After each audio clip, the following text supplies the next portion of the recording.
سووا شو اسمه السيرشنج تبعكم. طيب غير احنا ماخذين الحلم، الاخت لا تحزن، انا دائما احلم اني امشي بدون حجاب مكشوف عن شعري، وانا اتمنى البس حجاب لكن لا استطيع، وحاليا احلم اني البس حجاب، مطلقة بدون اولاد، طليقي تزوج قبل فترة، انا طالبة اتمنى الزوجة الصالحة. الله يرزقك الزوجة الصالحة اولا واخيرا. الحلم تفسير معك من اي صفحة هذا؟ من صفحتك على اليوتيوب. اليوتيوب تفسير الاحلام مع اياد عدوان. طبعا يا جماعة الخير اذكركم مرة ثانية في الصفحات اللي تغطينا الحين، صفحة الفيسبوك الخاصة فيني العامة تفسير الأحلام مع إياد العدوان، صفحة اليوتيوب الخاصة فيني تفسير الأحلام مع إياد العدوان، وصفحة الإعلامي الدكتور أشرف العسال بالفيسبوك، والإعلامي الدكتور أشرف العسال في اليوتيوب إن شاء الله.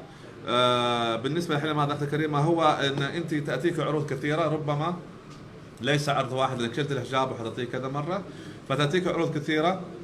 ما ادري ليش انت اللي تشتري، معناتها انت الناس هذول يمكن ما تستقري عليهم برايك، او ما يكونوا مطابقين لحالتك او حياتك اللي انت الافكار اللي تناسبك في الدنيا، ولكن حسب الحلم ان الخيار بيدك، وان عروض الزواج سوف تكون كثيره، وانت ما زلت طالبه والمستقبل امامك ان شاء الله، بإذن الله. وان شاء الله تأتيك من يكون الزوج الصالح كما تمنيتي والله.